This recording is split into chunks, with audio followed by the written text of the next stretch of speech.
നമസ്കാരം. ഇന്ന് ഒക്ടോബർ 27 ദിലീപിന്റെ ജന്മദിനമാണ്. ദിലീപ് എന്ന നടൻ ഇപ്പോൾ പോകുന്നൊരു ഫേസ് നമുക്കറിയാം. ദിലീപ് എന്ന നടനെ ഏറ്റവും കൂടുതൽ വളരെയധികം അത്യാവശ്യമായിട്ട് നിൽക്കുന്ന ഒരു സിനിമയാണ് ബബ്ബബ്ബ. ബബ്ബബ്ബയാണ് ദിലീപിന്റെ ഏറ്റവും ഇനി റിലീസാകാൻ പോകുന്ന സിനിമ. 2025 തന്നെയായിരിക്കും ഈ സിനിമ റിലീസിനെത്തുന്നത്. ഈ അടുത്ത് വന്ന സിനിമകളിൽ പലതും ദിലീപ് വിചാരിച്ചത്ര രീതിയിലുള്ള ബോക്സ് ഓഫീസ് നമ്പേഴ്സ് ഉണ്ടാക്കിയെടുക്കാൻ സാധിച്ചോ എന്ന് ചോദിച്ചാൽ ഇല്ല. പ്രിൻസ് ആൻഡ് ഫാമിലി ഹിറ്റായിരുന്നു, നല്ല ഹിറ്റായിരുന്നു. ഫാമിലിക്കിടയിൽ തന്നെ അത് തിയേറ്ററുകളിൽ വലിയ കളക്ഷൻ ഉണ്ടാക്കിയൊരു സിനിമ തന്നെയാണ്.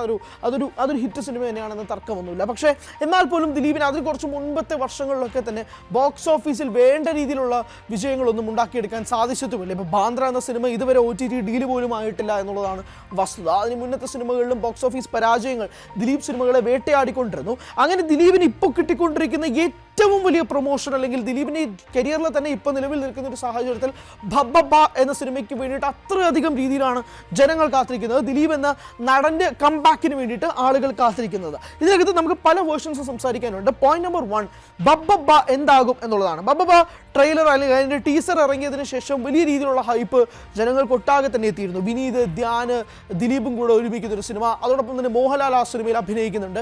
മോഹൻലാൽ ആവട്ടെ അതിലൊരു ക്യാമിയോ വേഷത്തിലാണ് എത്തുന്നത്. ഒരു പാട്ടിൽ മോഹൻലാൽ ഉണ്ട് എന്നുള്ളത് ഉറപ്പിച്ച റിപ്പോർട്ടുകളാണ്. അതിനുശേഷം ഒരു സീനുണ്ടോ, വേറെ എന്തെങ്കിലും സീക്വൻസുകളുണ്ടോ എന്ന കാര്യത്തിലൊന്നും ഇതുവരെ നമുക്കൊരു വ്യക്തമായ സ്ഥിരീകരണം വന്നിട്ടുമില്ല. ബബ്ബബ്ബയ്ക്ക് വേണ്ടിയിട്ടുള്ള ദിലീപ് ആരാധകർ അല്ലെങ്കിൽ ദിലീപ് കൂട്ടങ്ങൾ വളരെയധികം ആഘോഷിക്കാൻ തയ്യാറായി നിൽക്കുന്ന ഒരു സിനിമയും കൂടിയാണ് ബബ്ബബ്ബ നിൽക്കുന്നത്.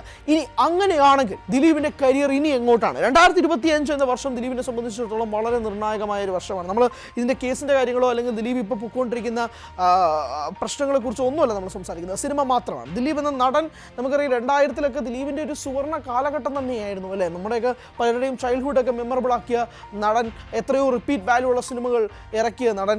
ഇന്നത്തെ അവസ്ഥ കുറച്ച് പ്രതികൂലമാണ് എന്ന കാര്യത്തിൽ തർക്കമൊന്നുമില്ല. എന്നാൽ പോലും ഏറ്റവും അധികം ആളുകൾ കാത്തിരിക്കുന്ന ഒരു കംബാക്ക് ദിലീപിൻ്റെ തന്നെയാണ്. അത് ബബ്ബബ്ബയിലൂടെ സാധിക്കുമെന്നുള്ളത് വേണം ഒരു തരത്തിൽ മനസ്സിലാക്കാൻ. അല്ലെങ്കിൽ അത് തരത്തിലാണ് ഇപ്പോൾ കാര്യങ്ങളും റിപ്പോർട്ടുകളും പൊയ്ക്കൊണ്ടിരിക്കുന്നത്. നമ്മൾ നേരത്തെ പറഞ്ഞതുപോലെ തന്നെ എങ്ങനെയാണോ ബബ്ബബ്ബ ഉണ്ടാക്കിയെടുക്കാൻ പോകുന്ന ഓളം, അതനുസരിച്ച് ദിലീപിന് ഒരു വലിയ രീതിയിൽ ഇതെങ്ങോട്ടാണ് ഈ കാറ്റ് മാറുന്നത് എന്നതിനെ സംബന്ധിച്ച് ചർച്ച ഉണ്ടാക്കാം. അതിന് ഏറ്റവും പ്രധാനപ്പെട്ട കാര്യം, ബബ്ബബ്ബ വിജയിക്കുകയാണെങ്കിൽ ദിലീപിന് ഒരു സ്ട്രോങ് ലൈനപ്പ് തന്നെയാണ് നിൽക്കുന്നത്. പറക്കും പപ്പൻ പോലുള്ള സിനിമകളൊക്കെ തന്നെ അനൗൺസ് ചെയ്തിട്ട് ഇപ്പോഴും റോൾ ചെയ്യാതെ നിൽക്കുന്നൊരു സാഹചര്യമുണ്ട്. പ്രൊഫസർ ഡിങ്കൻ 3D പോലൊരു സിനിമ ഷൂട്ട് ചെയ്തിട്ട് സംവിധായകനായ രാമചന്ദ്ര ബാബു മരണപ്പെട്ടതോടുകൂടി ആ പ്രോജക്റ്റ് സ്റ്റേക്കിൽ നിൽക്കുകയാണ്. അങ്ങനെ ദിലീപിൻ്റെതായി കുറച്ച് അനൗൺസ്ഡ് പ്രോജക്ട്സും ഉണ്ട്. എന്നാൽ ചില അനൗൺസ് ചെയ്തത് എങ്ങും എത്താതെ പോകുന്നൊരു സാഹചര്യം കൂടിയുണ്ട്. ഈ ഒരു പശ്ചാത്തലത്തിൽ ദിലീപിന് ബോക്സ് ഓഫീസിലേക്ക് തിരികെ വരിക എന്ന് പറയുന്നത് വളരെ നിർണായകമാണ്. ഇപ്പോൾ പ്രിൻസ് ആൻഡ് ഫാമിലി പോലൊരു സിനിമ, അദ്ദേഹത്തിൻ്റെ ലേറ്റസ്റ്റ് ആയിട്ട് ഇറങ്ങിയ സിനിമ, ബിൻഡു സ്റ്റീഫൻ സംവിധാനം ചെയ്ത സിനിമ, ഷാരസ് മുഹമ്മദ് തിരക്കഥ എഴുതിയ സിനിമ, ലിസ്റ്റൻ സ്റ്റീഫൻ നിർമ്മിച്ച സിനിമ, ആ സിനിമ വളരെ വലിയ ഹിറ്റ് തന്നെയായിരുന്നു. ആ ഒരു ഹിറ്റ് സ്ട്രീക്ക് തുടരാൻ ബബ്ബബ്ബയിലൂടെ അല്ലെങ്കിൽ അതിനും ഒരുപടി മുകളിൽ ദിലീപിന് സാധിക്കുകയാണെങ്കിൽ അതിനെല്ലാ രീതിയിലും അത് ദിലീപിന് വല്ലാതെ ബൂസ്റ്റ് ചെയ്യുമെന്ന കാര്യത്തിൽ തർക്കമില്ല. തുടർച്ചയായ 2 ഹിറ്റുകൾ കൂടി ദിലീപിന് വന്നാൽ സ്വാഭാവികമായിട്ടും ദിലീപ് എന്ന നടന് വീണ്ടും ആ ഒരു ഷിഫ്റ്റിലേക്ക് വരാം, ആ ഒരു ഗ്രോത്തിലേക്ക് വരാം. നേരെ മറിച്ച് ബബ്ബബ്ബയ്ക്ക് ഒരു നെഗറ്റീവ് രീതിയിലാണ് കാര്യങ്ങൾ മാറി വരാൻ പോവുകയാണെങ്കിൽ വീണ്ടും ദിലീപിന് ഒരു സ്റ്റേക്കിൽ നിൽക്കേണ്ടി വരുമെന്ന കാര്യത്തിൽ തർക്കമൊന്നുമില്ല. പക്ഷേ നിലവിലത്തെ സാഹചര്യങ്ങൾ അനുകൂലമാണ് ബബ്ബബ്ബയ്ക്ക്. കാരണം ഹിറ്റ് അടിക്കാനുള്ള എല്ലാ രീതിയിലുമുള്ള സംഭവങ്ങൾ അവർ ടീസറിൽ ഒളിപ്പിച്ചു വെച്ചിട്ടുണ്ട്. ആ സിനിമയുടെ ടീസറും അതിൻ്റെ മൂഡും ഒക്കെ തന്നെ വല്ലാതെ പ്രതീക്ഷകൾ നൽകുന്നതാണ്.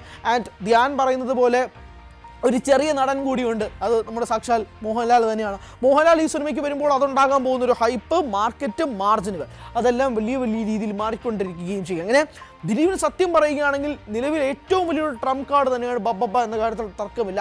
ആ ട്രംപ് കാർഡ് ജാക്ക് പോട്ട് അടിച്ചാൽ ദിലീപിന് ഏറ്റവും വലിയൊരു ഉണർവ് ഉണ്ടാവുകയും ചെയ്യും. 2017 എങ്ങനെയാണ് രാമലീല ദിലീപിന് ഏറ്റവും വലിയ വിജയമായത്, എങ്ങനെയാണ് ദിലീപിൻ്റെ കരിയറിനെ തന്നെ മാറ്റിമറിച്ചത്, അതുപോലെ 2025 ബബ്ബബ്ബയ്ക്ക് ഷേപ്പ് ചെയ്തെടുക്കാനുള്ള സാധ്യത 8 വർഷങ്ങൾക്ക് ഇപ്പുറം കാണുകയും ചെയ്യാം. 2017 രാമലീലയ്ക്ക് ശേഷം എന്താണ് സംഭവിച്ചത്? രാമലീല ഉണ്ടാക്കിയെടുത്ത മൈലേജ് എങ്ങനെയായിരുന്നു? രാമലീലയിൽ അന്ന് റിലീസാവുന്ന സമയത്ത് പോലും പല മാധ്യമങ്ങൾ ഉൾപ്പെടെ നിങ്ങൾ ഈ സിനിമ കാണുമോ പ്രേക്ഷകരെ എന്ന് പറഞ്ഞ് ചോദിച്ചുകൊണ്ടിരുന്ന സമയത്ത് പ്രേക്ഷകർ ആ സിനിമയെ ഇരുകൈ നീട്ടി സ്വീകരിക്കുകയും സിനിമ 2017 തന്നെ ഏറ്റവും വലിയ ബ്ലോക്ക് ബസ്റ്റർ വിജയമായി മാറുകയുമാണ് ചെയ്തത്. 2017 ടോപ്പ് ഗ്രോസർ ആയിട്ട് മലയാള സിനിമ ഇൻഡസ്ട്രിയിൽ മാറിയത് രാമലീലയാണ്. അങ്ങനെ നിൽക്കുന്ന ഒരു അവസ്ഥയിൽ നിന്ന് നടൻ്റെ 2017 ബോക്സ് ഓഫീസ് കളക്ഷനെ കുറിച്ചാണ് ഞാൻ പറയുന്നത്. പിന്നീട് അങ്ങോട്ടേക്ക് വരുമ്പോഴേക്കും ദിലീപിന് ഏറ്റക്കുറച്ചിലുകളൊക്കെ തൻ്റെ സിനിമ ബോക്സ് ഓഫീസ് നമ്പറുകളിൽ ഉണ്ടായിട്ടുണ്ട്. ഒരു ഘട്ടത്തിൽ ഫാമിലി ഓഡിയൻസ് ദിലീപിൽ നിന്നും വിട്ടുനിൽക്കുകയാണോ എന്ന് പോലും തോന്നിപ്പോയ സംശയങ്ങളും കാര്യങ്ങളും ഒക്കെ ഉണ്ടായിരുന്നു. ദിലീപിൻ്റെ പ്രോഡക്റ്റുകൾ മോശമായിരുന്നു എന്നുള്ളതാണ് എൻ്റെ വസ്തുത. അത് വ്യക്തമാണ്. കാരണം ദിലീപിൻ്റെ സിനിമകൾ മോശമായതുകൊണ്ടാണ് തിയേറ്ററുകളിൽ ജനങ്ങൾ വരാത്തത് എന്നത് ദിലീപ് തന്നെ പറയുന്നു. കാരണം കുടുംബ പ്രേക്ഷകർ ഇപ്പോഴും അവിടെ തന്നെ ഉണ്ട്, ഞാൻ ഇറക്കിയ സിനിമകൾ മാറിപ്പോയി എന്നുള്ളതും ദിലീപ് തുറന്നു പറയുകയും ചെയ്തിട്ടുണ്ട്. അങ്ങനെ ഒരു പശ്ചാത്തലത്തിൽ കുടുംബ പ്രേക്ഷകർ ഇപ്പോഴും കൈവിട്ട് പോയിട്ടില്ല എന്നതിന് ഏറ്റവും വലിയ ഉദാഹരണമാണ് പ്രിൻസ് ആൻഡ് ഫാമിലി. ഇപ്പോൾ പ്രിൻസ് ആൻഡ് ഫാമിലി പോലൊരു സിനിമ ആ രീതിയിലൊരു ഹിറ്റ് ആയില്ലായിരുന്നെങ്കിൽ നമുക്ക് ഉറപ്പിക്കാമായിരുന്നു കുടുംബ പ്രേക്ഷകർ ദിലീപിനെ വിട്ട് പോയിട്ടുള്ളത്. പക്ഷെ സംഭവം അതല്ല. ദിലീപ് സിനിമകൾ കാണാൻ ഇന്നും ഒരു പറ്റം കുടുംബ പ്രേക്ഷകർ തിയേറ്ററിലേക്ക് എത്തുന്നുണ്ട്. അതിൻ്റെ വാസ്തവമായിരുന്നു പ്രിൻസ് ആൻഡ് ഫാമിലി. അതിന് മുന്നേ റിലീസ് ചെയ്ത വോയിസ് ഓഫ് സത്യനാഥനും അതേപോലെ രീതിയിൽ തന്നെയായിരുന്നു കുടുംബ പ്രേക്ഷകർ തിയേറ്ററുകളിലേക്ക് എത്തിയിരുന്നത്. ഒരു ആവറേജ് റിപ്പോർട്ടുകൾ അല്ലെങ്കിൽ ഒരു എബോ ആവറേജ് റിപ്പോർട്ടുകൾ ഒരു ദിലീപ് സിനിമയ്ക്ക് വന്നാൽ എങ്ങനെയാണോ കുടുംബ പ്രേക്ഷകർ മുൻപ് ദിലീപ് സിനിമകൾ സ്വീകരിച്ചിരുന്നത് അതുപോലെ തന്നെ വീണ്ടും വരുന്നുണ്ട് എന്നതിൻ്റെ വസ്തുത കൂടി തെളിയിക്കുന്നതായിരുന്നു വോയിസ് ഓഫ് സത്യനാഥൻ്റെ വിജയവും പ്രിൻസ് ആൻഡ് ഫാമിലിയുടെ ഒരു ഗംഭീര വിജയവും. അത് ബബ്ബയിൽ തിരിച്ചു പിടിക്കുക. ഇപ്പോൾ ബബ്ബ ഫാമിലി ഓഡിയൻസിനെ ഉപരി യൂത്തിനെയും കൂടെ കോൺസെൻട്രേറ്റ് ചെയ്തുകൊണ്ട് റിലീസ് ചെയ്യുന്ന സിനിമയായിട്ടാണ് ഞാൻ മനസ്സിലാക്കുന്നത്. യൂത്തിന് കുറച്ചുകൂടെ കണക്റ്റ് ആവും, കുറച്ചുകൂടെ എക്സെൻട്രിക് ആയിട്ടുള്ള ദിലീപിനെ കാണാൻ സാധിക്കുന്നു എന്നുള്ളതാണ്.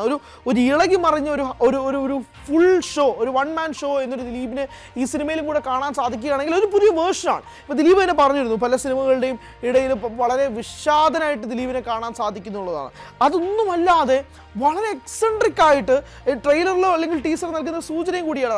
വളരെ അൺലീസ്ഡ് ആയിട്ടൊരു ദിലീപിനെ കാണാൻ സാധിക്കുകയാണെങ്കിൽ ഒരു 100% പൊട്ടൻഷ്യൽ ഉള്ളൊരു സിനിമയായിട്ട് പപ്പ വരികയാണെങ്കിൽ അത് ദിലീപിന് ഉണ്ടാക്കാൻ പോകുന്ന ഒരു മാജിക്കൽ നമ്പേഴ്സ് ഉണ്ട് ബോക്സ് ഓഫീസിൽ. ഞാൻ പറയുന്ന ഫാമിലി ഓഡിയൻസിനെ കൂടാതെ യൂത്തിനെയും കൂടെ പുൾ ചെയ്യാനുള്ള എല്ലാ എലമെൻസും അതിനകത്തുണ്ട്. വിനീതുണ്ട്, ധ്യാനുണ്ട്, മോഹൻലാലുണ്ട്.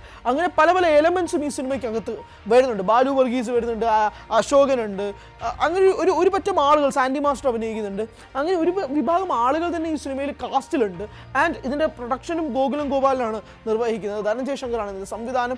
ഒരുപാട് ഫഹീം ആൻഡ് നൂറ ഇരുവരുമാണ് സ്ക്രിപ്റ്റ് റൈറ്റേഴ്സ്. ഒരുപാട് പ്രതീക്ഷ നൽകുന്ന കോമ്പറ്റീഷനാണ്. സോ ഇഫ് ബബ്ബ സ്ട്രൈക്സ് അത് ദിലീപിൻ്റെ കരിയറിൽ ഉണ്ടാകാൻ പോകുന്ന ഏറ്റവും വലിയ ഗോൾഡൻ ജാക്ക്പോട്ട് തന്നെയായിരിക്കും ആഫ്റ്റർ രാമലീല.